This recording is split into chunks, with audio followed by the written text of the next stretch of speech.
Hello students, good morning. This is our last lecture of this year. आपण प्रत्यक्षात खरं तर पूर्ण वर्षभर भेटलोच नाहीत, पण ऑनलाईन मात्र आपण सतत भेटत होतो. ऑनलाईन लेक्चर घेणं पण मला शक्य नव्हतं कारण स्टुडंटची स्ट्रेंथ खूप आहे. 560 स्टुडंट्स आहेत आणि ही ॲट ए टाईम ऑनलाईनसाठी जॉईन होऊ शकत नाही. हा 4th चॅप्टर जो आहे कम्प्युटराइज्ड अकाउंटिंग प्रॅक्टिसेस, हा खरं तर प्रॅक्टिकलचा चॅप्टर आहे. आपण याच्यावरती प्रॅक्टिकल घेणार होतो. कम्प्युटरवरती तुम्हाला ॲक्च्युअल पेरोल करायचा, इन्व्हेंटरी अकाउंटिंग कसं करायचं हे कम्प्युटरवर तुम्हाला शिकवणं गरजेचं आहे. पण यावर्षी कॉलेज सुरू झाले नाही, त्यामुळे प्रॅक्टिकल घेणं पण आपल्याला शक्य झालं नाही आणि म्हणून हा जो थेरॉटिकल पार्ट आहे तेवढा थेरॉटिकल पार्टच काय करणार आहोत आपण घेणार आहोत आणि त्याच्यावरतीच क्वेश्चन एक्झामला असतील. Okay, so in this chapter we will discuss about the inventory accounting and payroll accounting. काय हेडिंग आहे 4th चॅप्टरचं? Computerised accounting practices. FY BComला तुम्हाला होते प्रॅक्टिकल. मला वाटतं FYला पण तुम्हाला प्रॅक्टिकलच्या वेळेसच आपलं लॉकडाऊन झालं, त्यामुळे FYचं पण प्रॅक्टिकल मला असं वाटतं की झालं नाही आणि त्यालाच कनेक्टेड असं हे SYचं प्रॅक्टिकल होतं, कम्प्युटराइज अकाउंटिंग प्रॅक्टिसेस. त्याचाच पुढचा पार्ट होता आपला हा inventory accounting and payroll accounting. पण लॉकडाऊनमुळं तुमचं काही हे घेणं शक्य झालं नाही. आपण काय करूया, थेरी पार्ट करूया. काल मी तुम्हाला या सगळ्या नोट्स सेंड केलेल्या आहेत, ते पहा वहीमध्ये, तुमच्या नोटबुकमध्ये ते ड्रॉ करा आणि समजून घेण्याचा प्रयत्न करा. Okay, so first we will discuss about the inventory accounting. काय आहे इन्व्हेंटरी अकाउंटिंग मीन्स? इन्व्हेंटरी अकाउंटिंगचा अर्थ खरं तर खूप ब्रॉड आहे. तुम्ही इन्व्हेंटरी अकाउंटिंग म्हणजे फक्त स्टॉक एवढाच त्याचा लिमिटेड अर्थ होत नाही, तर inventory included all type of stocks. आता तुम्ही म्हणाल ऑल टाईप ऑफ स्टॉक्स म्हणजे काय नक्की? तर स्टॉकमध्ये काय असतं? स्टॉक असतो म्हणजे रॉ मटेरियल असतं फर्स्ट, बरोबर. देन काय असतं? काही वर्क इन प्रोसेस असतं म्हणजे काही अर्धा कच्चा माल तयार झालेला असतो आणि एक पार्ट असतो फिनिश्ड गुड्स. म्हणजे काय आहे? 3 टप्पे असतात स्टॉकमध्ये: raw material, work in progress and finished goods. So inventory accounting is काय आहे? एक ब्रॉड डेफिनेशन आहे, ब्रॉड कन्सेप्ट आहे स्टॉकपेक्षा.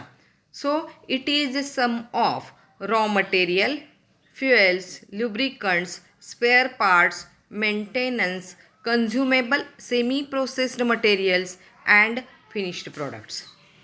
So we can say that inventory means raw material, work in progress, that is WIP म्हणतात त्याला, WIP, finished goods, fuel, spare parts, consumable parts required to produce the product. Okay, आता raw material means काय आहे? तो raw material means this is input required for the product to produce. कच्चा माल, मराठीमध्ये आपण म्हणतो की प्रॉडक्ट तयार करण्यासाठी लागणारा कच्चा माल म्हणजे काय आहे? रॉ मटेरियल आहे. वर्क इन प्रोग्रेस मीन्स काय? It is the stage of finished products where product is partly finished and partly unfinished. निम्मा कच्चा, निम्मा अर्धा तयार झालेला माल असतो हा. And finished product means this is a final output of manufacturing industry. Then fuel, maintenance, consumable lubricants वगैरे म्हणजे काय? तर हे काय आहे? आपल्याला सपोर्टिंग कन्झ्युमेबल मटेरियल्स आहे which are required for the smooth production of goods and services. आपलं प्रोडक्शन व्यवस्थित व्हावं म्हणून काय आहे की या गोष्टी आपल्याला आवश्यक असतात. So inventory is a wider term than stock. And stock म्हटले काय? त्याच्यामध्ये stock consist of finished goods only. आता ह्या इन्व्हेंटरीचा अभ्यास का करायचा? इन्व्हेंटरीचा स्टडी का करायचा? कारण एक्सेस इन्व्हेंटरी, जर आपण जास्त आपल्याकडे इन्व्हेंटरी, रॉ मटेरियल आपण आपल्या प्रमाणापेक्षा जास्त जर ठेवलं, excess inventory may block more capital and increase storage cost. आणि मग आपण जर जास्त रॉ मटेरियल भरून ठेवलं तर आपलं काय होईल? स्टोरेज कॉस्ट आपली जास्त होईल. आणि जर लेस इन्व्हेंटरी आपण ठेवली त्याच्यामुळं काय होऊ शकतं? May stop or disturb the production process and waste of time of laborers. आपलं प्रोडक्शन ठप्प होऊन जाईल आणि लेबरचा वेळ फुकट जाईल, त्यांना फुकट पगार आपल्याला द्यावा लागेल, पुन्हा आपली काय होईल, प्रोडक्शन कॉस्ट एक्सेस होईल. म्हणून काय आहे की या ज्या आहेत इन्व्हेंटरी आपल्याला प्रॉपर मेंटेन करावी लागते. ओके. सो मग हे करत असताना आपल्याला काय करायचं आहे की the term inventory is use to designate of terms of tangible property. आता आधी तुम्हाला इन्व्हेंटरी म्हणजे काय हे लक्षात आलं, आणि इन्व्हेंटरीचं अकाउंटिंग का करायचं किंवा इन्व्हेंटरी प्रॉपर का मेंटेन करायची हे पण तुमच्या लक्षात आलं असेल. ओके. सो ही इन्व्हेंटरी मेंटेन करत असताना म्हणजे अकाउंटिंग टर्ममध्ये आपल्याला काय करायचं आहे की खरं तर इथं प्रॅक्टिकल आहे, त्या प्रॅक्टिकलच्याच व्ह्यूमधून मी तुम्हाला थोडंसं समजून सांगते की 2 मेथड्स आहेत किंवा सिस्टीम्स आपण म्हणूया, 2 systems for maintaining inventory, that is periodic inventory system आणि परपेच्युअल इन्व्हेंटरी सिस्टीम. आता इन्व्हेंटरी अकाउंटिंगच्या या 2 सिस्टीम आहेत. फर्स्ट आहे पिरियडिक इन्व्हेंटरी सिस्टीम मीन्स काय, it is a system of ascertaining the quantity and value of inventory on the basis of an actual physical count or measure or weight of all inventory items on hand at the end of accounting period. आता या inventory सिस्टीममध्ये काय केलं जातं की प्रत्यक्ष counting केलं जातं, मोजलं जातं की किती आहे बाबा आपल्याकडे, किती युनिट्स आहेत. युनिट्स जर मोजता येणं शक्य नसेल तर किलोग्रॅममध्ये किती किलोग्रॅम आहे त्याचं, किंवा वेट म्हणजे वेटमध्येच केलं जातं, मेजरमध्ये केलं जातं. आणि हे actual at the accounting off period म्हणजे काही 31 मार्च असेल, 31 डिसेंबर असेल, किंवा आपण आपल्या मंथली आपण घेणार असू तर मंथली, वीकली घेणार असेल तर वीकच्या एंडला, क्वार्टरली घेणार असेल तर क्वार्टरलीच्या एंडला, त्या एंडला आपल्याकडे किती फिजिकल इन्व्हेंटरी आहे, म्हणजे किती रॉ मटेरियल शिल्लक आहे, किती वर्क इन प्रोग्रेस आहे, किती फिनिश्ड गुड्स आहे, ह्याचं ॲक्च्युअल काउंटिंग घेणं, that is known as periodic inventory system. Okay. Then perpetual inventory system, this is a second system of inventory accounting. मग इथे काय आहे, it is a system of recording stores balance after every receipt or issue to facilitate regular checking and to obviate closing down or stock taking. आता या मेथडमध्ये काय केलं जातं की तुम्ही ॲक्च्युअल स्टोअर आहे की नाही, स्टोअरमध्ये आता प्रोडक्शनला आपल्याला काय करावं लागतं की रॉ मटेरियल द्यावं लागतं, पुन्हा काही वर्क इन प्रोसेस असेल ते स्टोअरमध्ये स्टोअर करण्यासाठी येतं, फिनिश्ड गुड्स सेल करण्यासाठी स्टोअरकडे येत असतं. तर ह्या ॲक्च्युअल जे काही रिसिट्स आहेत, आपण रॉ मटेरियल इश्यू करताना काही रिसिट्स देतो, फिनिश्ड गुड्स ॲक्सेप्ट करत असताना काही रिसिट्स घेतो. मग ह्या रिसिट्स म्हणजे डॉक्युमेंटेशन जे आहे, हे डॉक्युमेंटेशन चेक करण्याची जी सिस्टीम आहे that is known as perpetual inventory system. लक्षात येते काय केलं आपण, we discussed 2 methods of inventory accounting, that is periodic inventory system and perpetual inventory system. Okay. So how to maintain inventory records. आता हे इन्व्हेंटरी रेकॉर्ड्स कसं maintain करायचं, for maintaining inventory records there are 2 methods. कोणत्या 2 methods आहेत, maintain by store keeper in the store, म्हणजे store keeper एक inventory record maintain करत असतो, and second record maintain by the accounting department. Okay. Inventory record काय केलं जातं, 2 टाईप्सनी record केलं जातं, एक स्टोअरकडून आणि एक अकाउंटिंग डिपार्टमेंटकडून. आता जेव्हा स्टोअरकडून जेव्हा रेकॉर्ड मेंटेन केलं जातं तेव्हा ते कसं केलं जातं, with the help of bin card और स्टॉक कार्ड. ज्या लोकांनी कॉस्टिंग घेतलेलं आहे त्यांना बिन कार्डचा अभ्यास आहे, बिन कार्डची शॉर्ट नोट्स पण आहे, बरोबर. मग हे बिन कार्डचा फॉर्मॅट असतो, काय असतो, तर ते हे बिन कार्ड किंवा स्टॉक कार्ड तयार केलं जातं आणि with the help of this card record maintain केलं जातं. देन स्टोअर मटेरियल कंट्रोल हा एक प्रकार आहे, आणि स्टोअर मटेरियल कंट्रोल करून काय केलं जातं, रेकॉर्ड किपिंग केलं जातं. आता अकाउंटिंग डिपार्टमेंट कसं रेकॉर्ड मेंटेन करतं, तर अकाउंटिंग डिपार्टमेंट काय करतं, स्टोअर लेजर म्हणजे हेच आता आपल्याला तयार करायचं आहे, store ledger control account and purchase journal. हे 3 टाईपचे डॉक्युमेंट्स अकाउंट डिपार्टमेंट तयार करतं. आणि हे डॉक्युमेंट तयार करत असताना पूर्वी सगळं हे हँड रिटन असायचं, पण आता मात्र काय आहे की सगळी कम्प्युटराइज सिस्टीम आहे. आणि म्हणून काय आहे की with the help of computer काय केलं जातं, हे अकाउंट डिपार्टमेंट हे सगळं रेकॉर्ड मेंटेन करतं. आणि आपण अकाउंटचे असल्यामुळं आपल्याला काय आहे की हे सगळे जर्नल्स, लेजर कंट्रोल अकाउंट हे आपल्याला तयार करता आले पाहिजे आपल्या कम्प्युटरवरती. ओके, तर ते तुम्हाला आम्ही जेव्हा प्रॅक्टिकल होणार होतं तेव्हा आम्ही हे तुम्हाला शिकवणार होतो. लक्षात आलं? ओके, आता methods of valuation of inventory. आता हा थेरॉटिकल पार्ट मी फक्त आधी घेते आणि मग आपण काय करूया की प्रत्यक्षात कसं बनवायचं आहे, काय आहे त्याचे डिस्कशन करूयात. तर फर्स्ट मेथड होती इथे स्पेसिफिक प्राईस मेथड. बघा, इन्व्हेंटरीचं व्हॅल्युएशन जेव्हा केलं जातं तेव्हा इन्व्हेंटरी म्हणजे raw material, work in progress आणि फिनिश्ड गुड्स याचं व्हॅल्युएशन आपल्याला करायचं आहे. केव्हा करायचं आहे? At the end of accounting period. तर हे करत असताना आपण कोणतीही एक मेथड आपण फॉलो करू शकतो. कंटिन्यू पाहिजे ती मेथड, नाहीतर या आठवड्यात एक मेथड यूज केली, दुसऱ्या आठवड्यात दुसरी मेथड यूज केली असं चालणार नाही. तर काय ठराविक पिरियडसाठी, वर्षभरासाठी आपण एकच मेथड कंटिन्युअसली यूज केली, then only our valuation of inventory may be correct. Okay, so first method is specific price method. मग आता हे काय आहे की आपण काय करणार आहोत की आपण मटेरियल इश्यू करणार आहोत, बरोबर. So materials are issued at the price at which they were originally purchased. त्याची प्राईस जी किंमत आहे त्या किमतीलाच आपण ते काय करणार आहोत, इश्यू करणार आहोत. म्हणजे तीच प्राईस आपण मांडणार आहोत. मार्केटमध्ये जी प्राईस आहे, कमी झाली जास्त झाली त्याचा आपल्याशी काही संबंध नाही. आपण काय करणार आहोत, मटेरियल ज्या अमाऊंटला परचेस केलेलं आहे त्याच अमाऊंटचा आपण रेकॉर्ड करणार आहोत किंवा मटेरियल इश्यू करत असताना. So it involve car making of each lot of materials purchased for specific job against which materials have been purchased. ज्या किमतीला खरेदी केले, मग किंमत वाढो त्या मटेरियलची मार्केटमध्ये किंवा कमी हो, आपल्याला त्याचा फरक पडत नाही. आणि हे आपण कशासाठी करतो आहोत, तर आपल्या प्रॉडक्टची कॉस्ट आपल्याला डिसाईड करायची आहे की ही कॉस्ट आपल्याला किती रुपयाला पडली, आपल्याला हे प्रॉडक्ट किती रुपयाला पडलं, आपण ते केवढ्याला विकलं पाहिजे, आपण प्रॉफिट मार्जिन किती ठेवलं पाहिजे, हे सगळं कन्सिडर करण्यासाठी आपण काय करतो, we are using inventory valuation. तर फर्स्ट मेथड काय आहे, specific price method. Then second आहे फिफो. हे बघा, first in first out, FIFO method.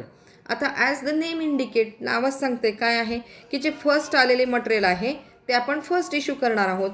The goods which are received first are issued first. म्हणजे जे रॉ मटेरियल पहिल्यांदा आपल्याकडे आलेलं आहे ते आपण काय करतो, पहिल्यांदा इश्यू करतो. It uses the price of the first lot received for all the issues until all units from the lot have been issued, after which the price of next lot received is used for pricing. पहिलं आलेलं material पहिलं issue करणार, जी काय price आहे ती लावणार.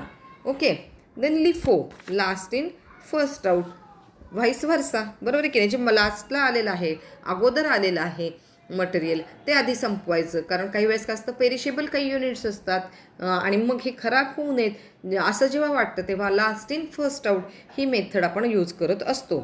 The goods which are received last are issued first. Cost of material issued represents the cost of latest purchases. आणि त्याची कॉस्ट मात्र आत्ता परचेस केलेली जी आहे ती आपण लावत असतो. Cost of closing stock represent the cost of earlier purchases. Then simple average method. The identity of materials when put in stores is lost and the materials are received in uniform lots of the same quantity. आणि मग इथं काय केलं जातं की average काढलं जातं. म्हणजे लास्ट इन फर्स्ट आउट आणि फर्स्ट इन, लास्ट आलेलं आणि फर्स्ट आलेलं ह्या दोघांच्या मटेरियलचं काय केलं जातं, ॲव्हरेज काढलं जातं आणि त्या पद्धतीने काय केलं जातं, मटेरियल इश्यू केलं जातं आणि त्याची प्राईस लावली जाते. Then weighted average method. Each issue of goods consist of a due proportion of the earlier lots. It is useful when the quantity of materials in each lot purchased is not uniform. म्हणजे बघा, जेव्हा आपण काय करतो की कधी आपण 50 unit मागवतो, कधी आपण 100 युनिट मागवतो, कधी 75 युनिट्स मागवतो. आणि मग असे जेव्हा युनिफॉर्म नसतं तेव्हा काय केलं जातं, प्रत्येक लॉटमधले प्रपोर्शननी युनिट काढले जातात आणि ते प्रोडक्शनसाठी आपण काय करत असतो, इश्यू करत असतो. लक्षात आलं. तर ह्या काय आहेत, या मेथड आहेत कशाच्या, इन्व्हेंटरी व्हॅल्युएशनच्या. यात मी आणखी एक तुम्हाला एक मेथड दुसऱ्या बुकमध्ये मला दिसली, हिफो मेथड आहे, म्हणजे लिफो, फिफो आणि हिफो. तर हिफो मेथड काय आहे, highest in first out. HIFO, HIFO, highest in first out. This method assumes that highest priced materials are valued first. ज्याची हायेस्ट व्हॅल्यू आहे ते फर्स्ट केलं जातं. Then regardless of actual material flow. This makes the inventory valuation at higher value.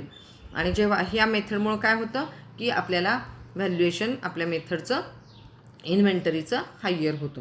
Then एक आहे inflationary price method. म्हणजे समजा मार्केटमध्ये इन्फ्लेशन चालू असेल, तेजी चालू असेल, तर काय आहे आणि आपण मटेरियल अगोदरच घेऊन ठेवलेलं आहे, बरोबर. म्हणजे आपल्या मटेरियलची प्राईस कमी आहे, पण मार्केटमध्ये आता मग इन्फ्लेशन असल्यामुळं त्या मटेरियलची प्राईस जास्त आहे. तर आपण काय करतो की ही मेथड यूज करतो. This method covers the cost of contingency like deterioration, evaporation and inventory carrying cost. Under this method materials are valued at inflated price, म्हणजे हायर रेटने, so as to recover the full cost of material concern. आणि मग आपल्याला जास्तीत जास्त किमतीचा फायदा मिळावा म्हणून इन्फ्लेटेड रेटनी आपण काय करत असतो, हे मटेरियलचं व्हॅल्युएशन आपण करत असतो. ओके, लक्षात आलं. तर आता इथे आहे इन्व्हेंटरी अकाउंटिंग विथ सॉफ्टवेअर. आता हे सॉफ्टवेअर म्हणजे काय, इन्व्हेंटरी अकाउंटिंग आपल्याला तुम्हाला सांगितलं मी प्रॅक्टिकल आहे आणि हे सॉफ्टवेअर असतात इन्व्हेंटरी अकाउंटिंगचे. आणि हे सॉफ्टवेअर कसे यूज करायचे त्याबाबतचं हे प्रॅक्टिकल आहे. तर inventory accounting can be done through software which can be done through software which can be tailor made by the company or ready-made software like Tally can be used. Company स्वतः काही वेळेस काही बनवून घेते हे software आणि काही वेळेस काय आहे की रेडीमेड सॉफ्टवेअर मार्केटमध्ये मिळतात, हे सॉफ्टवेअर कंपनी यूज करू शकते. ओके, एक मिनिट मी त्याचं ते थोडंसं तुम्हाला काल मी पाठवलं होतं, ते डाउनलोड व्हायला थोडासा वेळ लागेल. तुम्ही तुमच्या नोटबुकमध्ये लिहिलं आहे का?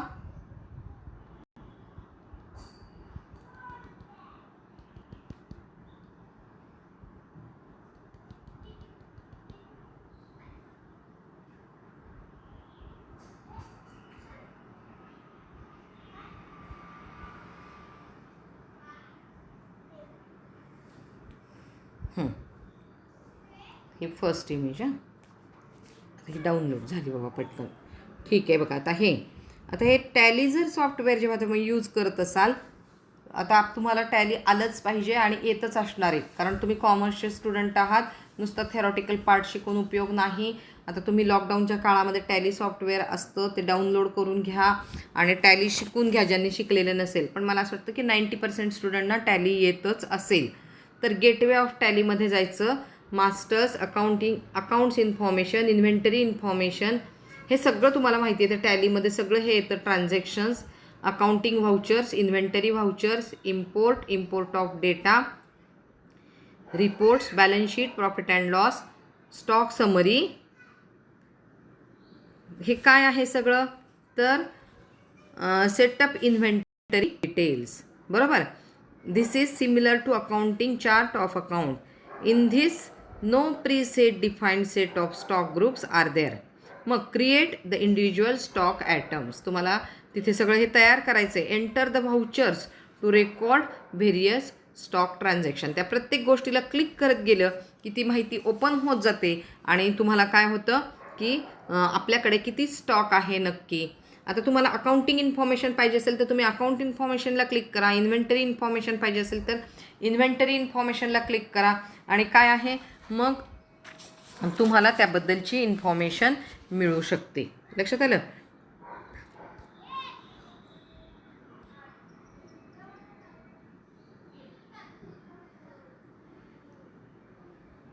हां, आता इथे काय आहे अरे अच्छा, गेटवे टू टॅली. हां, मी आत्ता हे सांगितलं तुम्हाला. Inventory information, stock groups, stock categories, VAT commodity, unit of measurement, godowns, voucher type, quit, हे सगळं जिथे जिथे तुम्ही क्लिक कराल ते ते काय होणार आहे, तुम्हाला ओपन होणार आहे. आणि त्यानंतर काय होणार आहे की तुम्ही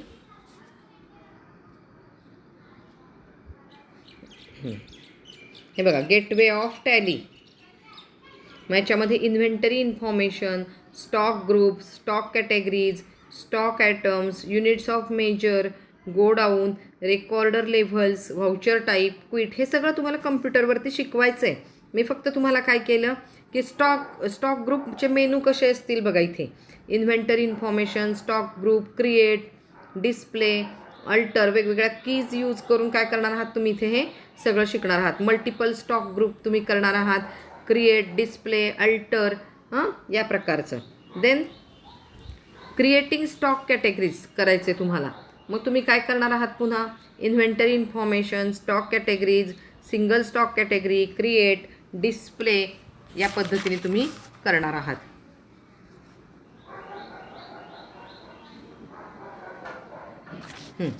हे बघा, अल्टर,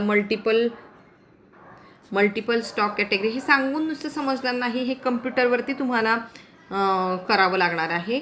फक्त एक माहिती असावी तुमच्या कानावरती, या सगळ्या गोष्टी असाव्यात म्हणून मी हे काय केलं, तुम्हाला पाठवलं. देन स्टॉक समरी रिपोर्ट, आपल्याकडे किती स्टॉक शिल्लक आहे त्याचा रिपोर्ट बनवण्यासाठी काय आहे, गेटवे ऑफ टॅली मास्टर्स. तुम्हाला अकाउंट इन्फॉर्मेशन, इन्व्हेंटरी, ट्रान्झॅक्शन, हे सगळं या पद्धतीचं तुम्हाला तिथे कम्प्युटरवर करायचं आहे. ओके, 21 मिनिटाचा व्हिडिओ झाला. पेरोल अकाउंटिंग मी नंतर छोटंसंच आहे, पेरोल अकाउंटिंग संपूनच टाकते. म्हणजे काय होईल की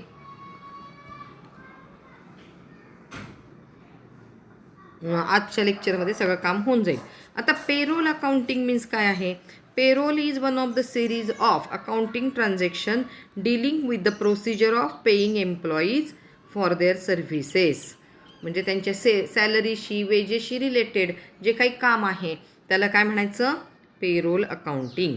मग आता ही सॅलरी देत असताना त्यांचे काही डिडक्शन्स असतात, टॅक्सेस असतात, त्यांचे काही इन्शुरन्स प्रीमियम असतात, काही फंड असतो, हे सगळं तुम्हाला डिडक्ट करून त्यांची सॅलरी द्यावी लागते. आणि मग ते कम्प्युटरवरती कसं तयार करायचं या संदर्भात जे काही अकाउंटिंग आहे that is known as payroll accounting. म्हणजे 2 अकाउंटिंग आपण इथे शिकतोय. एक आहे इन्व्हेंटरी अकाउंटिंग, आत्ता सगळं सांगितलं. आता हे काय आहे, पेरोल अकाउंटिंग. सो हे काय आहे की it is recorded employees related information, त्यांचे पेमेंट डिटेल, ठीक आहे, त्यांची सॅलरीचं कॅल्क्युलेशन असतं. देन हे सगळं केल्यानंतर ही पे स्लिप ॲटोमॅटिक जनरेट होते. आणि मग काय आहे की ही pay slip introduces loans and advances, calculate provident fund and gratuity, हे सगळं तुम्हाला मिळत जातं. आता पे स्लिप मीन्स काय आहे, तर pay slip is a document which shows details of employees pay. त्याला किती आपण पगार देणार आहोत, how much he or she earns, एका आठवड्यात किंवा एका महिन्यात किंवा एका वर्षभरात ती व्यक्ती किती मिळवणार आहे पैसे, त्याच्यामधनं किती टॅक्स डिडक्ट होणार आहे, त्यांचा इन्शुरन्स किती डिडक्ट होणार आहे, बाकीचे फंडाचे पैसे किती डिडक्ट होणार आहे, हे सगळं कॅल्क्युलेशन त्या पे स्लिपवरती असतं. एम्प्लॉईज ग्रुप, कोणत्या ग्रुपमध्ये कोणत्या हेडिंगखाली तो काम करतो, त्या एम्प्लॉईजचं नाव, त्याचं डिटेल्स, त्याची सॅलरीचे डिटेल्स, त्याने किती दिवस अटेंडन्स केला, त्याने प्रोडक्शन टाईप आणि टाईप ऑफ व्हाउचर, हे सगळं ह्या पे स्लिपमध्ये इन्क्लूड असतं.